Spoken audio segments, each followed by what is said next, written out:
Hello and welcome to this week's episode of the Shill Report, episode 14, if you're keeping track at home. This is where journalism is reviewed and the stories of the week are expanded and explained. I'm your host, Ryan Ripley. Joining me on this quest to shed the light of liberty on the week's news is publisher of We Are Libertarians, the one and only Chris Spangle. Top of the morning. And managing editor of the We Are Libertarians news site, Joe Ruiz. Hey, I always go second, and I always have to laugh at Chris's little intros. I try to throw you two off. You do a good job. I almost went with Joe, I love TMZ Ruiz, but I didn't want to start the conflict too early. Joe, so much hatred in the world today. Joe, it's been very, very difficult with the news of Zac Efron this week. Joe has been trying very hard to stay focused with Zac Efron having a brush with death. And you know what? As if our audience cared, I learned that actually took place earlier this year and that the news was just released. He's actually out of rehab now. Oh, thanks for that update. You're welcome. His Tell your wife. His Zac Efron Google alert. Tell your wife. Speaking of other things that are completely irrelevant, the Senate has blamed the media for NSA woes. You guys hear about this? Where Did you hear about this? Certain senators are getting real chirpy on Twitter and some other media outlets, and even in session itself, saying that it's not the NSA's fault for spying on us; it's the media for telling us that the NSA is spying on us. That's what's really causing all the problems. It doesn't surprise me that DiFi.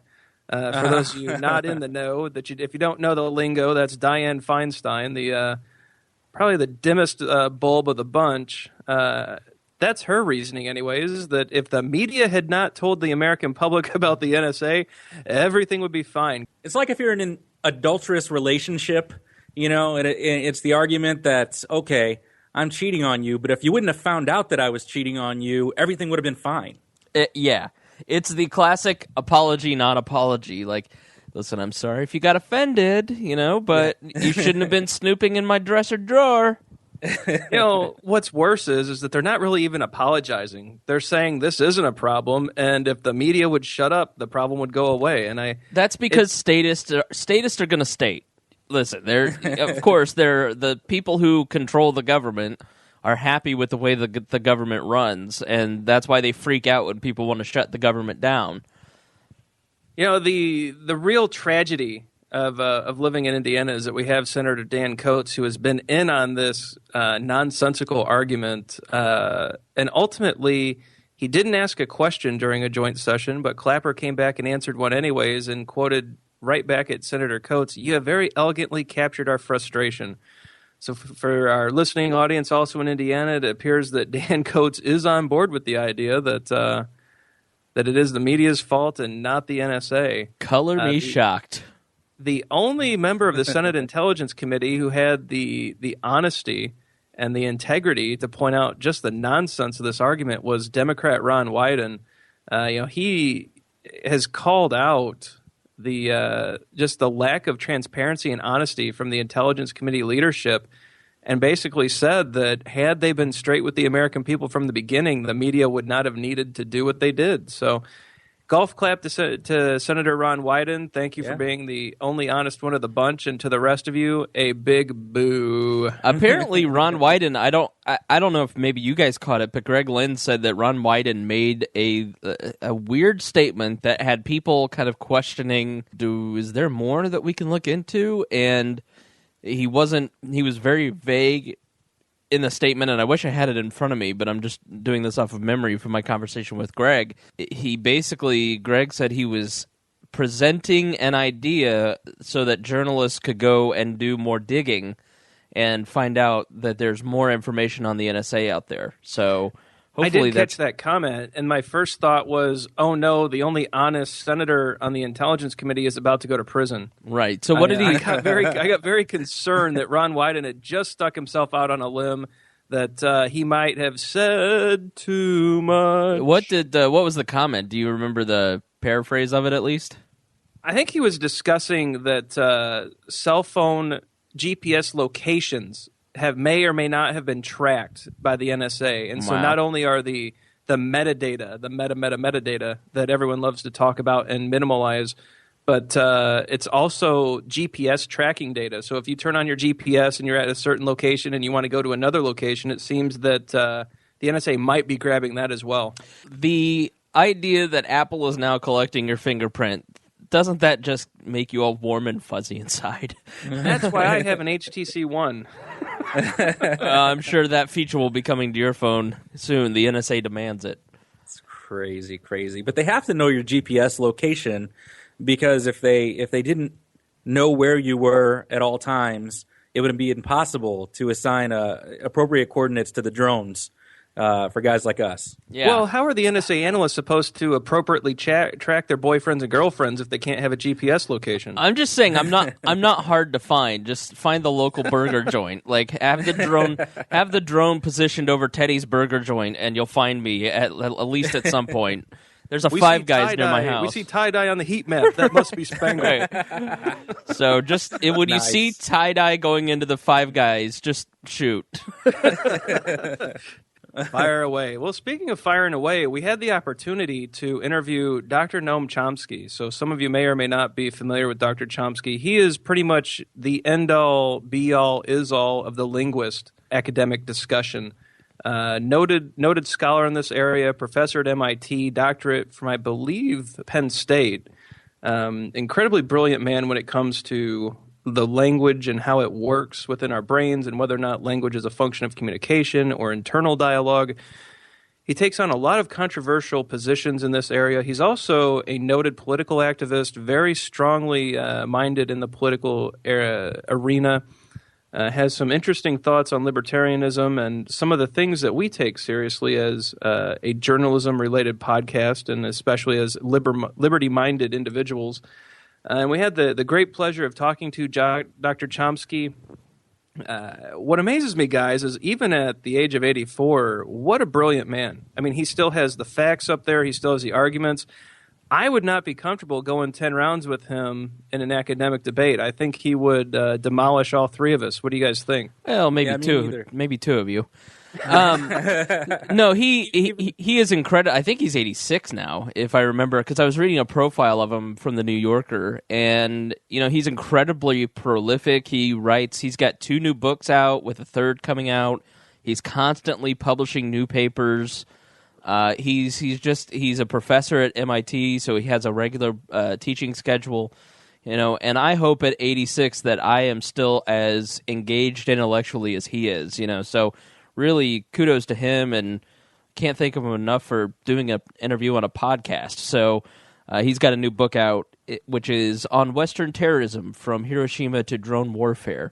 So we talked a little bit about that, but it was a really, really interesting conversation. So, Joe, what really stuck out with you on the Chomsky interview that you'd want to comment on, or what really, with the other interviews that we've had, Dr. Paul, Professor Tucker, there's been some excellent takeaways. With Dr. Chomsky, certainly no different. A lot of pearls dropped. Just wondering which one that you picked up. I think it was just his kind of overall essence and the way that he communicated. I love, and you'll get to the first question here shortly, the way that he answered that question. However, you could tell it wasn't his first rodeo, and yet he stays so incredibly calm while he's answering these questions. And if we were bold enough to try and go academically 10 rounds with him, I have a feeling that he would still maintain that type of cool. It just seems to me that that's the kind of person he is. And, all of the gears are turning full speed ahead, and yet he's just like answering the question in the most calm and collected way possible. It's like someone throwing line by line of a textbook at your face, except he's, a smart enough guy that he probably wrote that textbook. Yeah. Yeah, he certainly left the mark on us as well. That he did come back at us a few times. Let's go ahead and play that interview. Let the listeners check out our discussion with Dr. Noam Chomsky, and then we will come back and give some more commentary, a few closing thoughts, and keep on moving through the news of the week. So here's our interview with Noam Chomsky. First off, you're a noted linguist and a pioneer in the field. Imagine your audience is not familiar with linguistics. Why does this area of study matter to them? How does it impact their lives? Well, it's been recognized for many centuries that the most distinctive intellectual cognitive characteristic of humans, and in fact the core of their nature is the ability to use their language freely, creatively, independently. This is the foundation of a good part of Cartesian philosophy. It goes right through modern history. And it's an obvious fact. There are 7 billion humans in the world and a few tens of thousands of monkeys, and a part of the main reason for it is that humans have language. So to understand and to discover the nature of this quite remarkable ability is a fundamental question for anyone concerned with the nature of human beings. Recently, we've seen a brush with American involvement in another military engagement. What is some of the language that those in power use to seduce Americans into another military engagement? What are some of the signs that signs of propaganda that we ought to watch for? Well, for example, there's a notion that right now there's debate going on, lively debate between what's called exceptionalism and isolationism. Exceptionalism is the view that we are so marvelous and amazing that we must continue to devote our blood and resources to solving other people's problems all over the world, as we've been doing for 7 decades, as Obama put it the other night. Isolationism is described as the view that, yes, indeed, we are amazing and unique, but we better attend to our own problems rather than putting out the fires lit by these unworthy foreigners. That's the debate. There's also a truth to the matter. The truth to the matter is that for Obama's 7 decades, we've been a rogue state, violating international law, invading other countries, overthrowing democratic governments, installing brutal dictatorships. We've left a trail of blood and misery and destruction right up to the present. But that's just fact. Propaganda tells us we're not allowed to look at that fact. These are insignificant facts. What matters is the ideal conception of the United States as a uniquely exceptional, idealistic country. Actually, this was put rather well by Hans Morgenthau, the founder of hard-headed, no-nonsense, realist international relations theory. He argued that the United States is unique among countries in history, in that it has a purpose, a transcendental purpose. The purpose is equality, freedom, all wonderful things. But he was a good scholar, and he reviewed the record briefly, and he said that if you look at the record, it looks like as though the United States hasn't really lived up to its transcendental purpose. But he says to criticize the transcendental purpose on these grounds is like the error of atheism, which denies God's goodness by looking at evil in the world. And his point, though this is not what he intended, is correct. It's a religion. It's a secular religion. And contrary evidence just doesn't matter.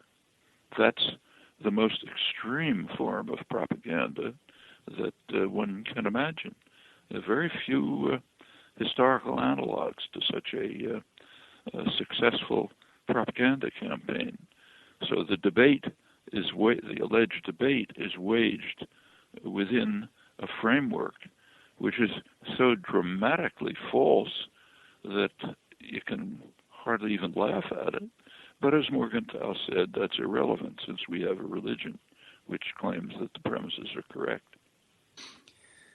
So, Dr. Chomsky, in your new book on Western terrorism, from Hiroshima to drone warfare, I believe that the argument that you just gave is really the subtext of that book, and it really is an indictment of U.S. foreign policy.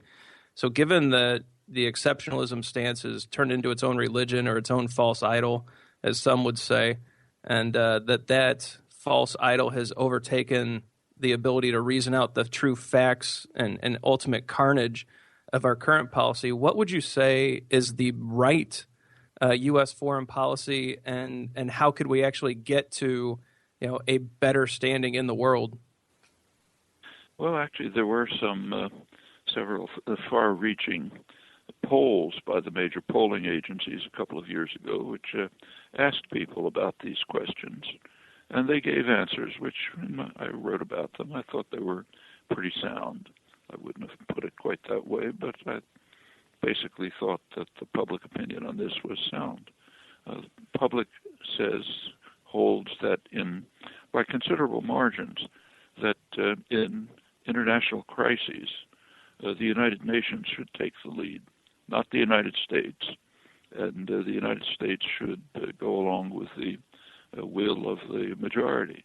In fact, a majority of the public even thought that the veto should be given up at the United Nations for everyone, and that if the United States didn't like, as not too many people know, the United States is way in the lead in the United Nations in vetoing Security Council resolutions.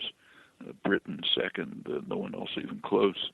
That's since 1965, when the UN became moderately representative of world opinion. That's not well known, but it's a fact. Anyhow, the slight majority of the public thought that the U.S. should just go along with world opinion without a veto, even if we don't like it. Well, I think that's pretty sensible. That's pretty much the doctrines of the founding fathers, who insisted that we should have a decent respect for the opinions of mankind. And I think, and in other respects too, I think public opinion has been fairly sound, except in those unique moments when a massive propaganda drives people into a kind of hysteria. So immediately, right when the Bush administration, for example, was planning to invade Iraq, it's the worst crime of this millennium, there was a flood of propaganda about how if we don't quickly invade, the next thing we'll hear from Iraq will be a mushroom cloud over New York. You probably remember that. And it got, people were frightened enough so that only in the United States, not anywhere else, that there was a majority of support for this act of blatant criminal aggression. But those are rare moments, and the propaganda really has to be geared up to a massive level to achieve that. Most of the time, the public is pretty sound. Now, so what is isolationism?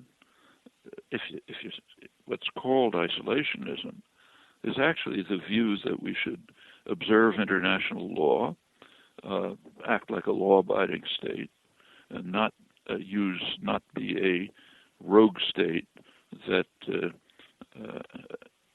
claims the right to use violence when it feels like, claiming that it's for noble objectives, but that makes about as much.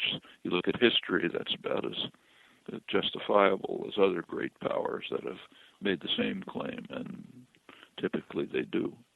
All right, this is primarily a media-focused podcast, and so I kind of wanted to get your opinion on how do you think that the American public should approach the mainstream media? In your opinion, are they still relevant and reliable? Well, I'll just tell you my own practice.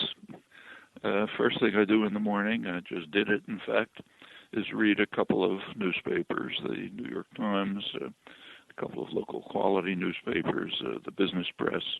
I turn to the international press, and that gives you, and then I go on to read a wide variety of journals across the spectrum, scholarly journals, books, and so on. But the major media are the main source of news and information. And generally, the facts are reliable. So, for example, what I was just describing is the framework of discussion. But within that framework, if you look at what's described, you learn a lot. You simply have to extricate yourself from the propaganda framework, which is so deeply entrenched that it's completely unconscious.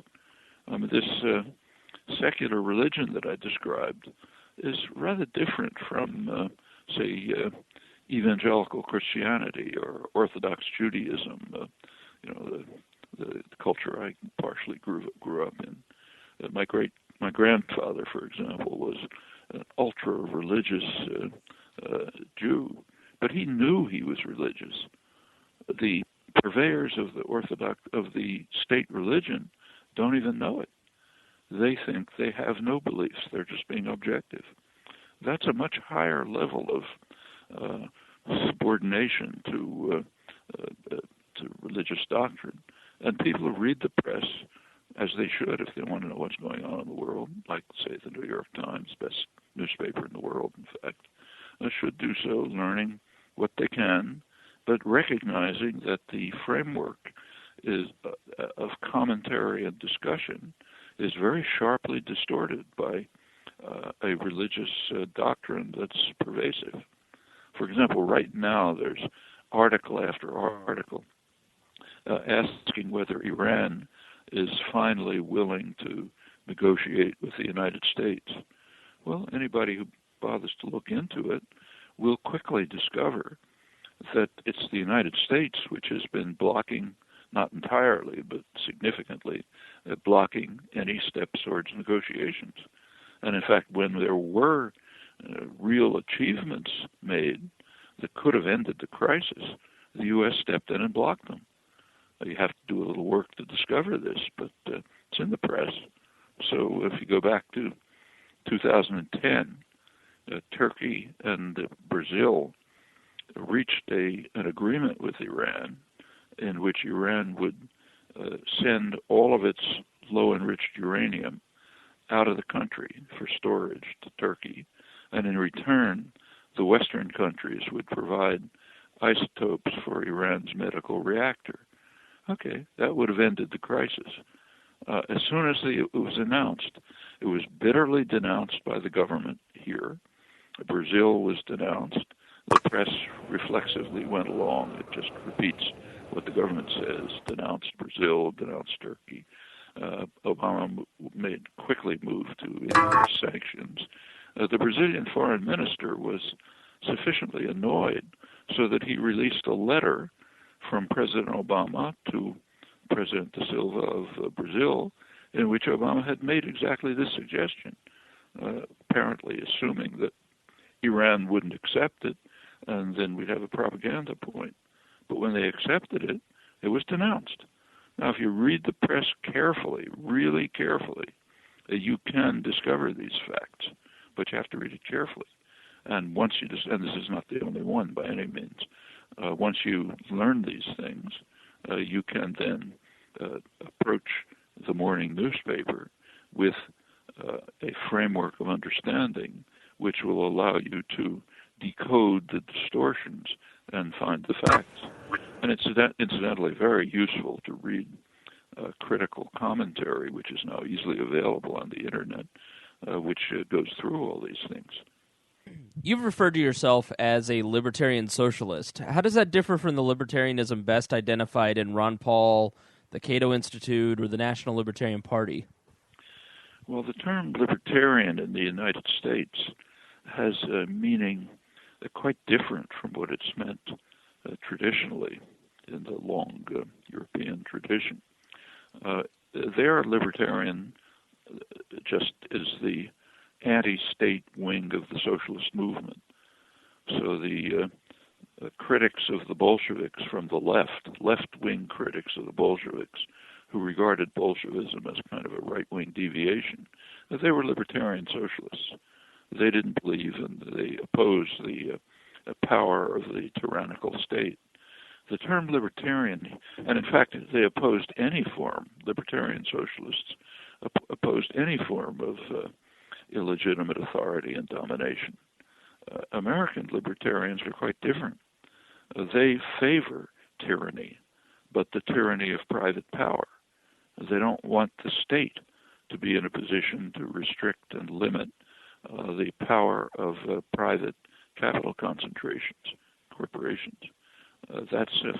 That's advocacy of a form of tyranny, a form of unaccountable private tyranny, and that's quite different from the libertarian tradition, which was opposed to tyranny of any kind. If I may just ask one follow-up, I know we're long on time here.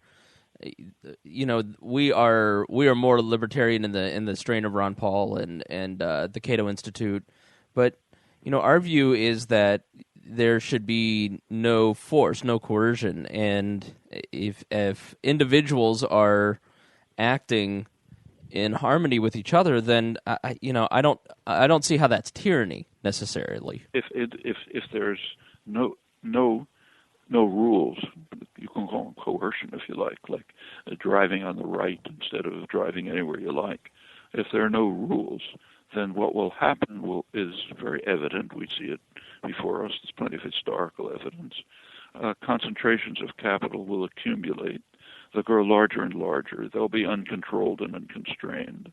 They'll be predatory and destructive.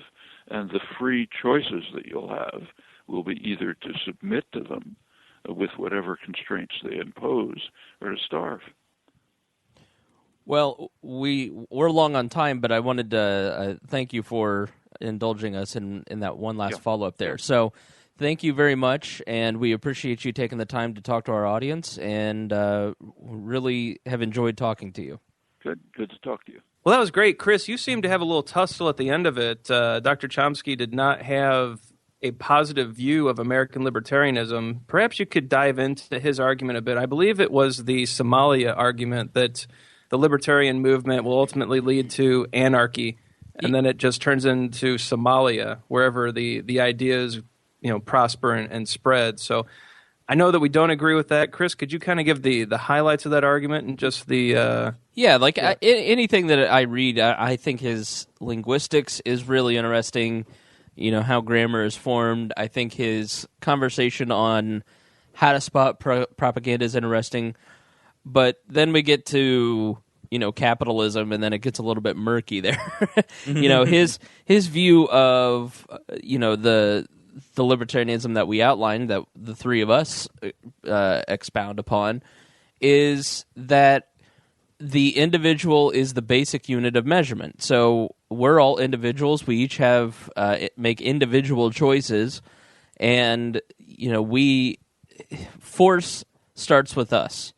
Okay, so if you look at it to make it very simple, if you have two children on the playground and they're arguing, they can argue all they want, but as soon as someone throws a punch, then that is when force is used, and that person is wrong, and the other person has the right to defend themselves. So, we believe that individuals should never throw that punch. We should all live in harmony with each other, and it's in our best interest to live in harmony with one another. And the same goes for economics. If a corporation, which wouldn't even exist, the corporations, and I think this is partly where his argument sort of erodes, because a lot of people within his strain of libertarianism believe, corporations are evil, capitalism is bad, we'll all be enslaved. And that's maybe a gross misrepresentation. I'm sure he'd take umbrage with that.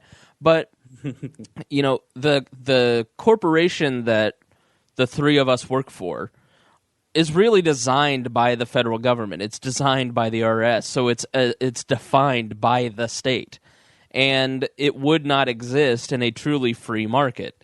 In a truly free market, bad practices in business and economics would eventually and quickly wither away and die, because if you were cheating, if you were lying, if you were stealing, if you're using violence, then the society turns on you and says, no, we're not going to have that. And so people stop buying your product, people stop associating with you. And libertarians in our strain believe that it all comes down to the individual. What choices are you making? It truly is the golden rule. So are you choosing to treat others with respect? Are you choosing to treat others with dignity, with equality, with justice, with not forcing your principles and values on others? And are they doing the same? And if they're not, then you don't associate with them. Okay, it's voluntary associations, and I think, and I know that Greg Lenz has argued this point, is that the socialist libertarian strain doesn't have a proper view of free market economics, and that if they dived into that a little bit more, then they would understand that basic unit. So that's sort of where my question came from. It's the Somalia argument. It's, in our version of libertarianism, you'd have Somalia. Well, Somalia and Rwanda are not libertarian paradises, because if we believe in the non-initiation of force we don't believe in initiating force to achieve social or political goals. Well, that is clearly not Rwanda, where they are using violence and force and murder to achieve political and social goals. So it isn't a valid argument. So that's kind of why I argued with him a little bit on that. And, I know that we knew going into this that he had that view of our belief system, but we felt that we here at We Are Libertarians believe that it's good to hear arguments about yourself. We don't want to protect you from things that might make you mad, because if you protect yourself from it, then you can't deal with it. You can't create arguments against it. Yeah, absolutely. And forming arguments, Joe, is something that your question teased out. I was really happy when you asked Dr. Chomsky about his take on the media, how he approaches it, and he answered it in such a way that he just laid out his routine. What did you take away from the way that Dr. Chomsky approaches the media, and what lessons should our listeners really have pulled out from there? Well, first of all, I wanted to go back to the last question. I had something that I wanted to share with that. I would hope that Dr. Chomsky, and a man of his high intellectualism, would be able to at least appreciate voluntary associations to the extent that it's responsible for the amount of influence that he's been able to have in society. You don't write that many books and publish that many books and continue to be able to do so unless people are buying them. So people are obviously voluntarily opting into buying them. That's the free market at work, because they're doing that without any sort of government force or intervention. And so that's the beauty of a free market, a voluntary society on a very small scale. And so I think someone who has his views should be able to at least look at that snapshot and appreciate it. We all, I think, we all have a lot to erode to get to the point where we have these arguments. It's Maya and I argue all the time about minarchist versus anarchist. You probably know what an anarchist is, but look up in Wikipedia what a minarchist is, and that's how I would identify myself. I believe that's like the true libertarian view, but Maya thinks that anarchism is the true libertarian view. Well, we've got like 150 years of rolling crap back to get to that point, and it's the same with James Neese, our friend, and Noam Chomsky and their belief of libertarian socialism. So it's fun to have these arguments, but we still have... you saw it with the interview. We did the stuff that we have to deal with now, and then we had the fun philosophical question at the end. Well, it's fun to play in the land of fantasy, but eventually you got to put your feet back on the ground, deal with the reality of the day, and while we wish that things could be a certain way, we do have a structure to work within or around or under right now. So the arguments are fun; they're intellectually stimulating, but ultimately we got to get back to the true work of bringing forward productive change. But I certainly do appreciate his going through his habit of how he consumes the media. And Jeffrey Tucker did the same thing when we interviewed him. And I think that should be, going forward, something regular that we ask our guests, because as a media podcast, it's important to know how influential figures are taking it all in. Well, it is important because there is a heavy media slant right now, and especially on the Obamacare debate and the government shutdown that could occur if Obamacare is defunded or not funded or however you want to put it.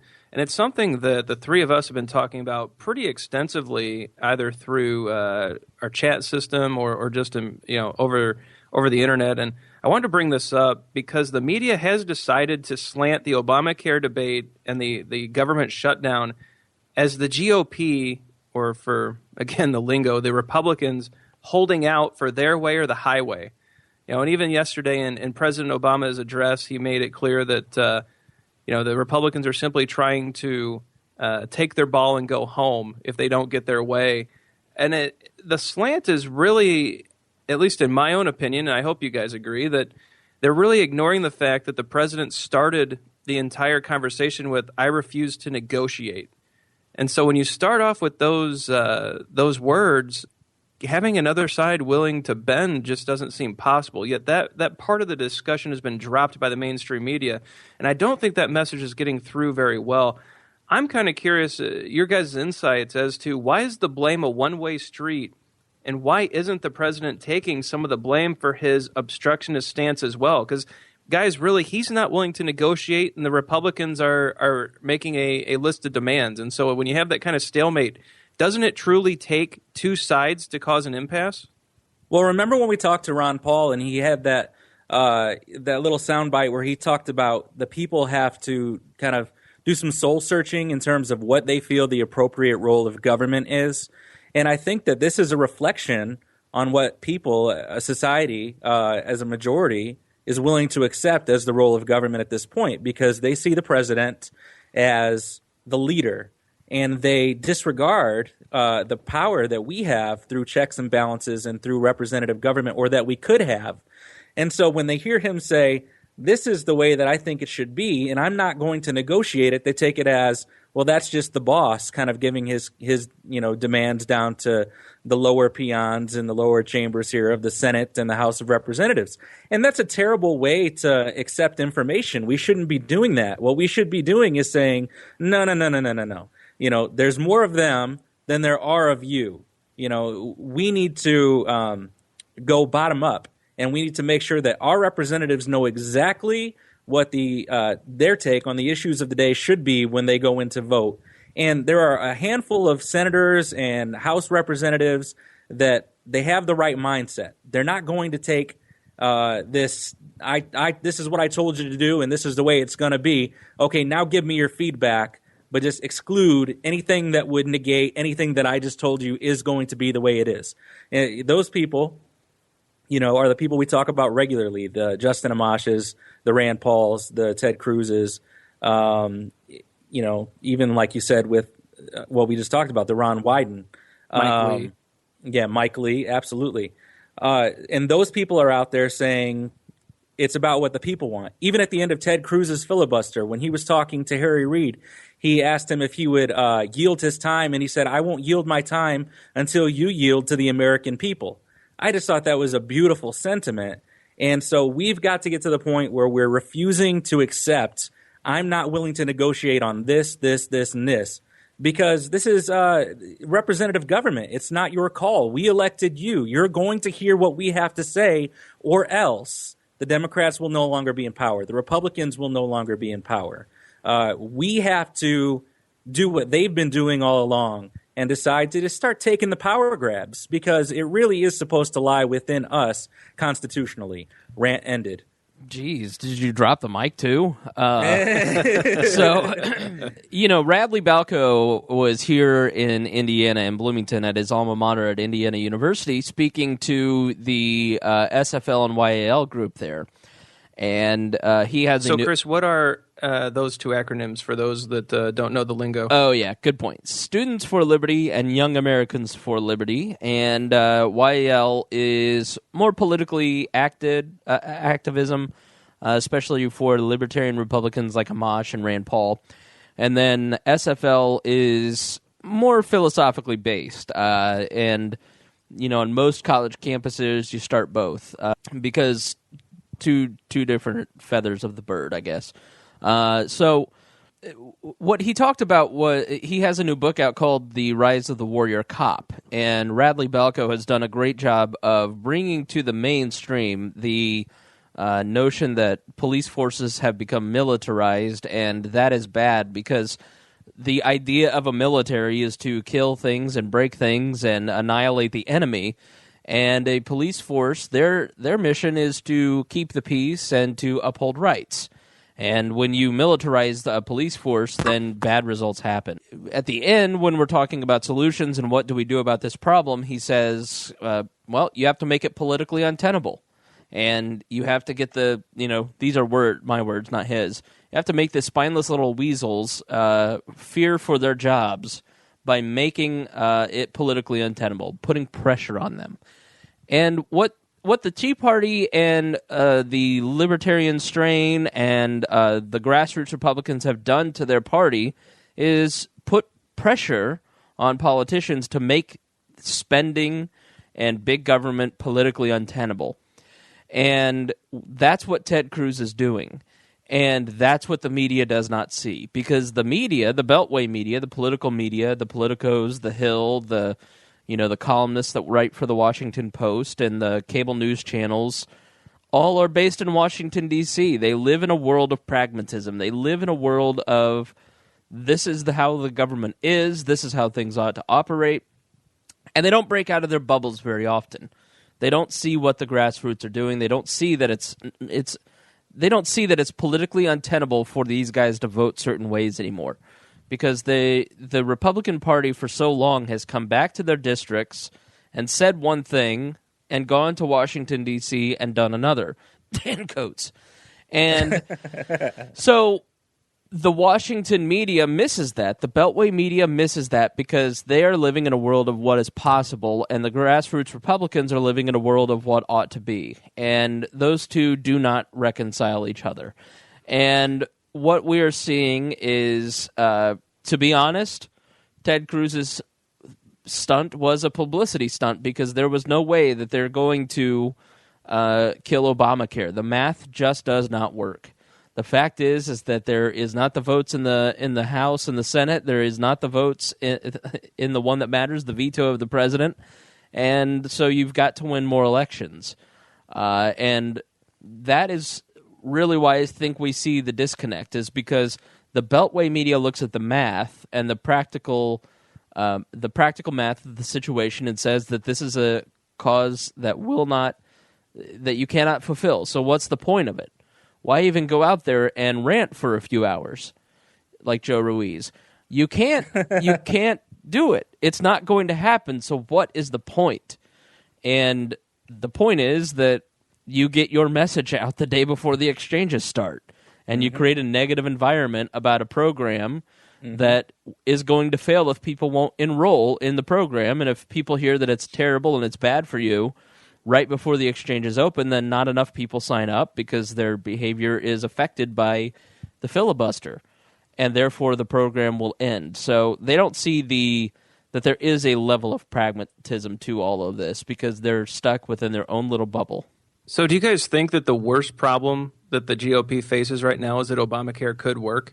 Is that why they're so guarded and trying to set up these negative environments? And is this what the mainstream media is working against? I don't think the math works in Obamacare either, just like the math on the votes to repeal it and fighting over the debt ceiling. That's not going to work, and neither will the math of Obamacare. You can't grow government bigger.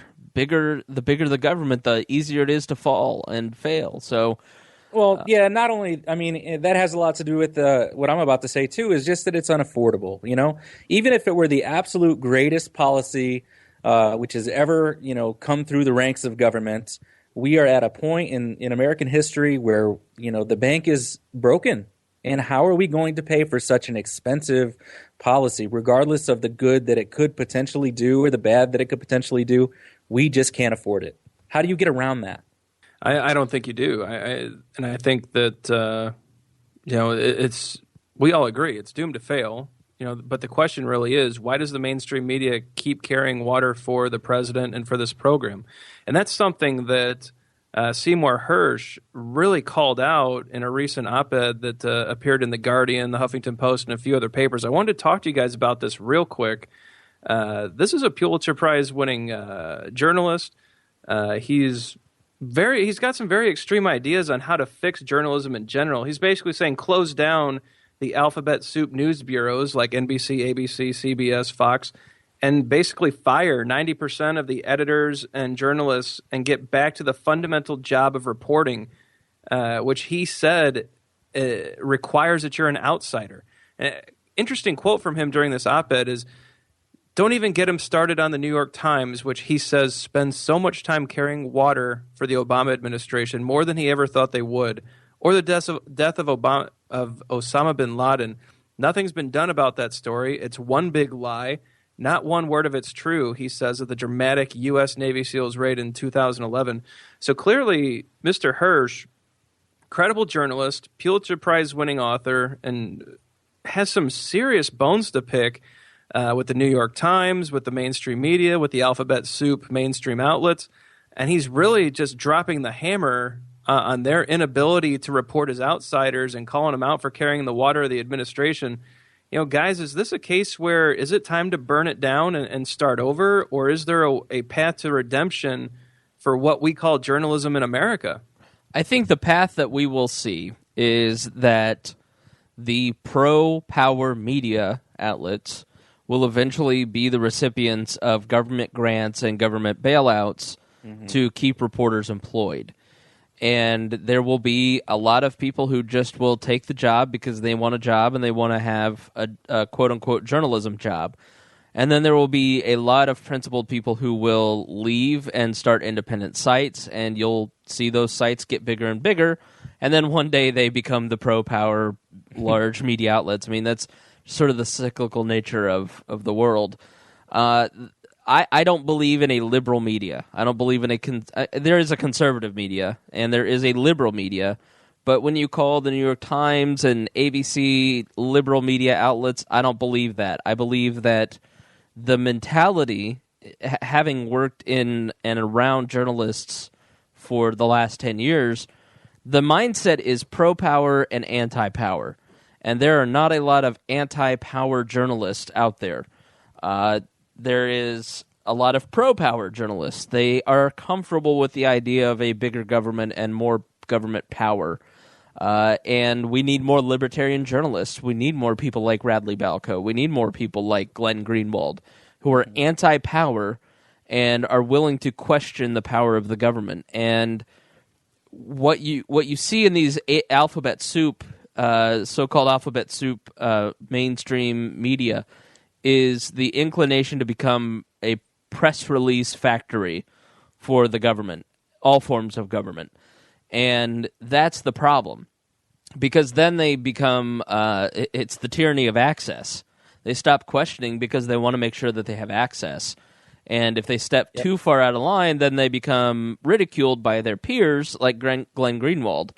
And I think that Cy Hirsch is onto something, and you're not going to get people just to burn down their own organizations and their jobs. I mean, people, what's the incentive there? Like, okay, I'm going to just get rid of my news department that brings me revenue. No, it'll just become ever more ridiculous, and independent journalists will start to rise. If the TMZ, sorry, Ryan, if the TMZ correspondent can make a statement real quick, I think Cy Hirsch made an important statement in saying that the fundamental job of journalists was to be an outsider, and it reminds me of the movie Almost Famous. Do you remember that movie? Because you remember the Rolling Stone editor told the reporter, don't become friends with the bands, don't become friends with the artists, because you lose your ability to be objective.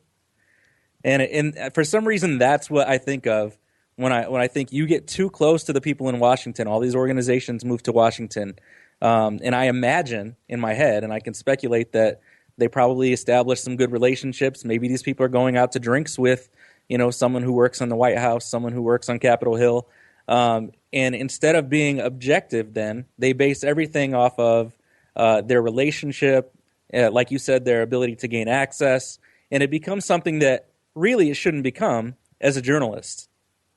And so I think that comparison plays well. Hirsch's argument really comes down to, if you're not making the establishment mad, all you are is a PR firm. And I think we've talked about that concept before, and it's one that I highly agree with. If you're publishing stories that does not lead to a direct phone call from Jay Carney chewing you out, are you actually doing your job? I really think that people like ABC or the Wall Street Journal should hire Maya Axton to be their White House correspondent. Good God. Wow. What have you done? You are not serious until you hire Maya Axton. I think actually here's the thing with Maya. Maya is militant, but Maya is also incredibly bright, and I think she would be able to. I think she doesn't care about power. She doesn't care about being liked. She doesn't care about being friends with these people. I think she would actually be an amazing White House correspondent. I think it would put any administration on their toes. Chris, I know we're saying it tongue-in-cheek. I think she would actually go in and light things up and be the type of person that Mr. Hirsch is asking for. I'm not even saying it tongue-in-cheek. I'm saying hire her now. Maya... There is a method to Maya's madness, to the Maya Axton character. So, if you don't know who we're talking about, go to theuncontrollables.com. You're welcome. Part of the question of the mainstream media was brought forth in a recent article on the Daily Caller, and the headline was, "Should Ezra Klein quit the Washington Post?" And Ben Domich says yes. And the reasons are pretty interesting and fall right in line with the philosophies of the show. Facebook and Twitter have changed the game and allowed journalists to have the opportunity to do better on their own. He argues that is it even important for a talented journalist with a decent brand and a solid Twitter following to be associated with a larger media outlet anymore? He actually thinks that some writers are leaving too much money on the table by settling for a salary instead of leveraging their platforms, using their brand, and using those new type of media outlets to push out their own message. He's basically saying that the old models are done, dead on arrival. People like Ezra Klein have such a huge following and platform that they can monetize their thoughts and commentary and ability to report the news, and it should be something that they actually turn into a viable business and build on it. What do you guys think? Are these journalists that have the followings making a massive mistake by tying their wagon up with an alphabet soup large mainstream media outlet? Let me compare Ezra Klein to Tegan Goddard. Tegan Goddard is one of the most prolific journalists out there today. He runs the Political Wire, the Wonk Wire at Roll Call. He also writes the Cloakroom at The Week. And he is constantly pushing out information. He's always got stuff like a week before anybody else. And he really just kind of, he worked behind the scenes and kind of off the radar at some of these bigger places and started his own site and has built up his own little thing. And, he's just not as well known as Ezra Klein. He doesn't make it to the magic box as often as Ezra Klein. He doesn't get the... but I think he's more prolific. He's more interesting. Ezra Klein starts out at these bigger places, gets the bigger platform, and more people know who he is. And that's the difference. That's why it's necessary to work at some of these places, is because Ezra Klein wouldn't have the platform that he does and the Twitter followers that he does if he didn't work at the Washington Post. And you have to go there, you have to stand out, and then you sort of rise to the top. I mean, I don't know. I don't agree with Tegan Goddard and Ezra Klein politically, but they always have interesting stuff and interesting points of view, and they're unique. They're different. They stand out. And Ezra Klein has built the Wonk blog at Washington Post into something that you want to read every day because you're going to get something interesting. The same with Chris Cizla in The Fix. And they are good editors. They know what people are going to be interested in. But you wouldn't know that if they weren't on the Washington Post's website. And that is sort of, while I agree with the article, I think it misses that point. This is a good topic for Ben Swan. We're going to have Ben Swan on the show in October, and I think this would be something that we should probably put on the shelf and ask him, because he is someone who has worked for kind of establishment news organizations and then decided to drop out and kind of become his own brand, and a lot of people look to him for news. So I think that he would be a perfect person to ask about this, to get some personal perspective from someone who's done it. I think this comes down to, it's a matter of you pay your dues like any other profession, you do excellent work, you rise to the top, you get a following, and then that's your brand. And so once you've built that out, regardless of whether or not you've joined a large outlet or if you've worked from the bottom. I mean, a guy like Matt Drudge started getting a few leads, published a site, and all of a sudden he's one of the widest read journalists in the country. But he also, I believe, started as a mainstream journalist. And then went to blogging. I know that others have made that same transition. Could a Glenn Greenwald of today survive as an independent blogger? Well, that's how he got his job with The Guardian. I'm sure he could go back to blogging, and he now has a platform that would be very successful. So it's a chicken and the egg kind of question where I think you do pay your dues, but you still have to do excellent work, and that's always the rub. That's how you get the followers. That's how you get the Twitter retweets and all that. It's that you do excellent work. And guys, I think it's just the old adage that talented people are always well fed. So definitely an interesting question. Building the platform is something that we're definitely interested in on this podcast, and it's something that, Joe, we've got a few other guests coming up that have built some interesting platforms. We have Julie Borowski coming on in October as well. She took a YouTube channel and 2-minute videos, and she's parlayed that into appearing on the John Stossel show.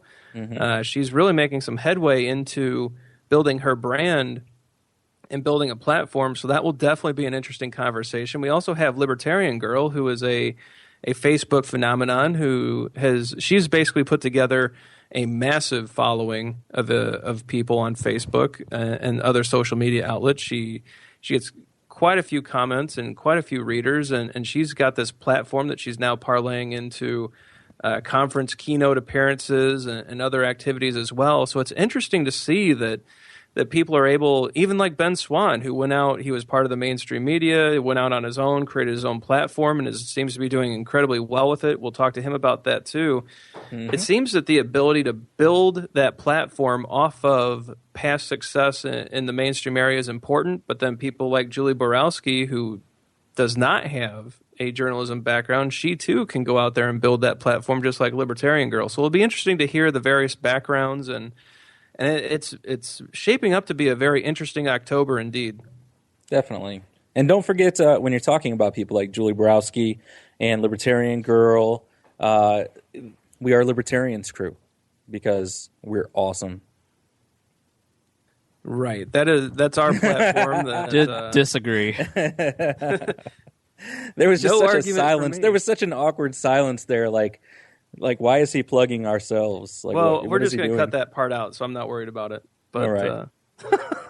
No, Joe's right. The who's We Are this Libertarians we? platform it's a growing news site. It's a growing podcasting organization. It's definitely evolving and changing and growing, and we've seen a lot of leaps and bounds recently, a lot of new listeners, and we appreciate each and every one of you guys that are tuning in and checking out the message. I personally think it sucks. Yeah, I hate We Are Libertarians. I'm the only one that gives this organization the credit it deserves, and someday I'm going to be happy to talk with you, Chris, and say, you started this organization, look where we're at now. I think it's about time I gave you the I told you so. I believe in not getting happy. Do better. I'm with Chris on that. But before we break our arms patting ourselves on the back, I think we've put in a good week's work, and it's time for some Jay Carney Says What. Yeah. Yay. So here's the game for those of you that are new to the show, and we do have some new people, and again, thank you so much. This is Jay Carney Says What. This is where we pick on, just a little bit, White House Press Secretary Jay Carney. We take a question that one of the White House correspondents asked him. We offer 3 options to Chris and Joe, and they get to pick which is the true answer to the question that was posed to Jay Carney. Now, this week, guys, of course, Obamacare has been the main message, and there are some people in the media looking to trip Jay up a little bit. He deserves it. It's okay. And I believe it's Ed Henry from Fox News. Chris, did I get that right? You did. He is the White House correspondent and a previous head of the White House Correspondents Organization. Ed is incredibly upset with Jay Carney right now. They have been going back and forth on so many different questions. It's been a very contentious week for Ed and Jay. He just keeps looking at him and saying, Jay Carney says what? I'm sure that if Ed Henry knew about this game, he would love it. And I hope we can get him on the show one day and play around with him, because I think this would be a kick for him. So this week, Ed Henry asked Jay Carney, will Jay Carney enroll in Obamacare? That is the question. Will Jay Carney enroll in Obamacare? 3 possible answers. Here we go. Here's number 1 from Jay Carney. If I, in a future life, don't have employer-provided health care, Ed, does everyone agree that you can ask questions and I can answer them, but you aren't even letting me answer them? Absolutely. Ed! All right, I would enroll if I did not have employer-provided health insurance, like I'm sure you do, unless there's something about Fox that I don't know. I would absolutely enroll, and it would be more affordable. So there's answer 1. Answer number 2. If I want affordable health care, then enrollment is my best. Ed, come on, Ed.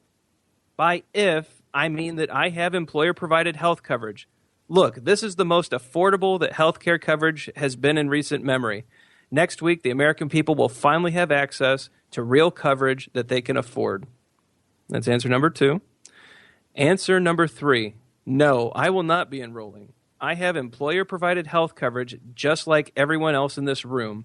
If I were not fortunate enough to receive employer coverage, then Obamacare enrollment would be my most affordable option and the only way I know of that I could find adequate and responsible. Ed, let me finish. It does not cost less than the current premiums, Ed. It is the only, Ed, come on, it's the only way that I could find adequate and responsible coverage.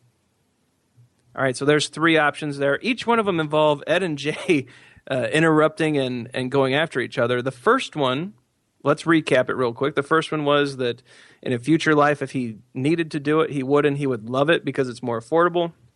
The second one is, look, we all have employer-provided coverage here. This is a real opportunity for the American people to have coverage, not for the rest of us.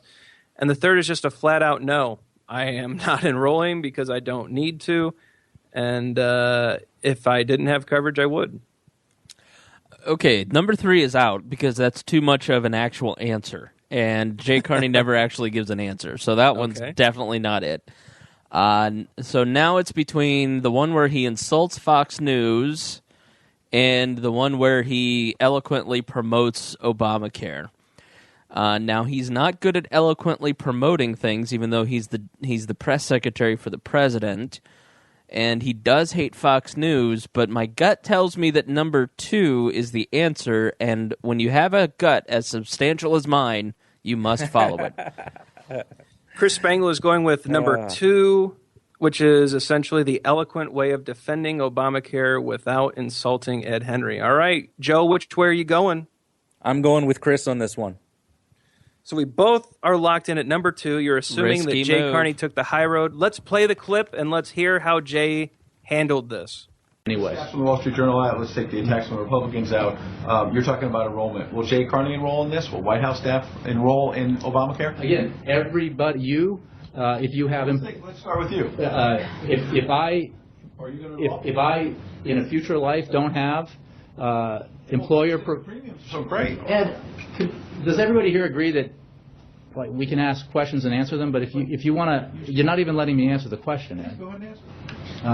I'm not quite sure what your goal here is. Would you enroll? Absolutely. It's a simple question. Okay, Absolutely. so you are going to enroll.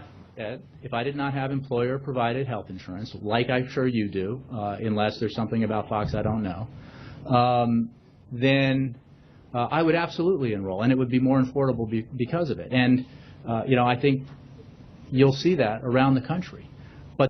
And after listening to that clip, guys, you both know that you are both wrong. Come on. And Ed Henry went back and forth, as we heard in the clip. It was an absolute disaster in the press room, and he even took a parting shot at Fox News. Jay is having a horrible week with Obamacare. Ed Henry is not giving him any breathing room. This is just one of many back and forths, and I love it. Because, hey, it caused you guys to be wrong yet again on America's favorite game. Jay Carney says what? See, like Ryan is such a better statist than Jay Carney. I'm really worried about this.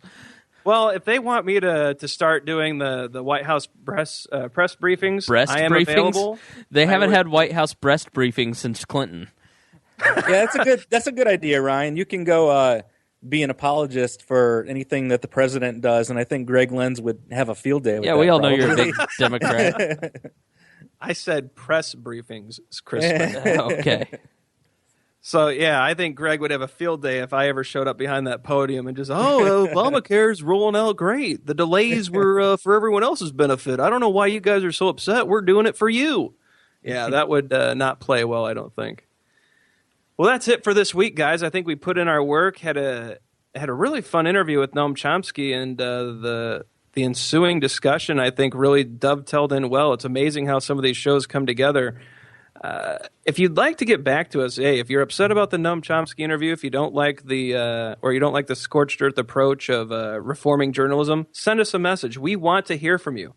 The We Are Libertarians Facebook page or the Twitter account is fully available to the public. Please leave us a message on there. Use the Shill Report hashtag so we are sure to see that pop out at us. Visit wearelibertarians.com for more stories and commentary from the Shill Report team. Listen in on iTunes or wall-radio.com to hear past episodes. The Shill Report also plays on our favorite station, indianatalks.com. And remember, folks, when the mainstream media breaks the news, the Shill Report is here to fix it. Good night, everyone.